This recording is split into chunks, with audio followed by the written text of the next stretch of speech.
প্রতিষ্ঠানে যে সমস্ত আর্থিক ঘটনাগুলো সংঘটিত হয়ে থাকে সেই সমস্ত আর্থিক ঘটনার একটি প্রামাণ্য দলিল থাকে যেগুলোকে আমরা লেনদেনের প্রামাণ্য দলিল হিসেবে চিনে থাকি। তো বন্ধুরা, আজকে আমরা আলোচনা করব লেনদেনের প্রামাণ্য দলিল নিয়ে। আমাদের লেনদেনের যে প্রামাণ্য দলিল রয়েছে তার মধ্যে উল্লেখযোগ্য হচ্ছে চালান, cash memo, debit note, credit note and debit voucher, credit voucher.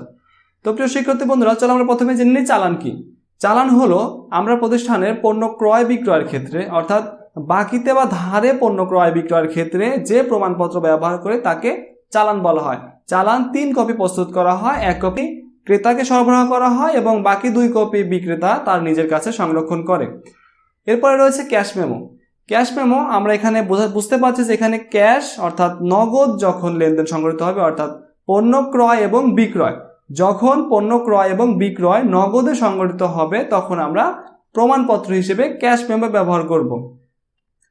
এর পরবর্তীতে রয়েছে ডেবিট নোট।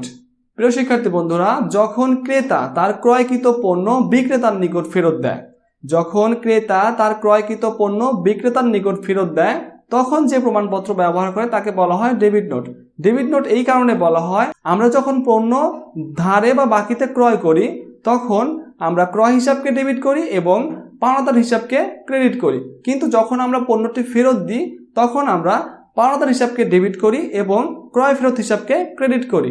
এই জন্য পাওনাদারকে যে ডেবিট করেছি এটা আমরা ডেবিট নোটের মাধ্যমে পাওনাদারকে জানিয়ে দিই যে এত টাকার পণ্য আপনাকে ফেরত দেওয়া হয়েছে, তাই জন্য এত টাকা আপনার হিসাবকে ডেবিট করা হয়েছে, সুতরাং আপনিও আমাদের হিসাবকে ক্রেডিট করবেন। পরবর্তীতে চলে আসে ক্রেডিট নোটের কাজ। তখন বিক্রেতা ক্রেতার নিকট ক্রেডিট নোটের মাধ্যমে জানিয়ে দেয় যে আপনার হিসাবটিও এত টাকা ক্রেডিট করা হয়েছে।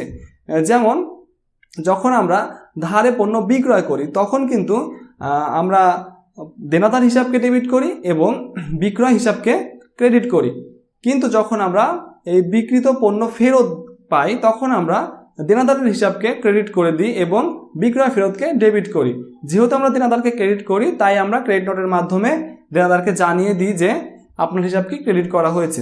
এর পরবর্তীতে রয়েছে ডেবিট ভাউচার। ডেবিট ভাউচার আমরা কেন ব্যবহার করি? আমাদের প্রতিষ্ঠানে নগদে কোনো প্রকার খরচ সংগঠিত হলে, যদি আমরা কোনো একটা খরচের জন্য নগদ অর্থ প্রদান করি তখন আমরা লেনদেনের প্রামাণ্য দলিল হিসাবে যেটি সংরক্ষণ করি সেটি হচ্ছে ডেবিট ভাউচার। এবং পরবর্তীতে আমরা যদি কোনো আয়ের সাপেক্ষে অর্থাৎ নগদে কোনো আয় সংগঠিত হলে সেই আয়ের সাপেক্ষে আমরা যে দলিলটি সংরক্ষণ করি তার নাম হচ্ছে ক্রেডিট ভাউচার। তো প্রিয় শিক্ষার্থী বন্ধুরা, আমাদের লেনদেনের প্রামাণ্য দলিল নিয়ে আজকের ক্লাস এ পর্যন্তই ছিল। আমরা পরবর্তী ক্লাসে হিসাব ও হিসাবের শ্রেণীবিভাগ সম্পর্কে আলোচনা করব। সে পর্যন্ত সবাই ভালো থাকো। আল্লাহ হাফেজ।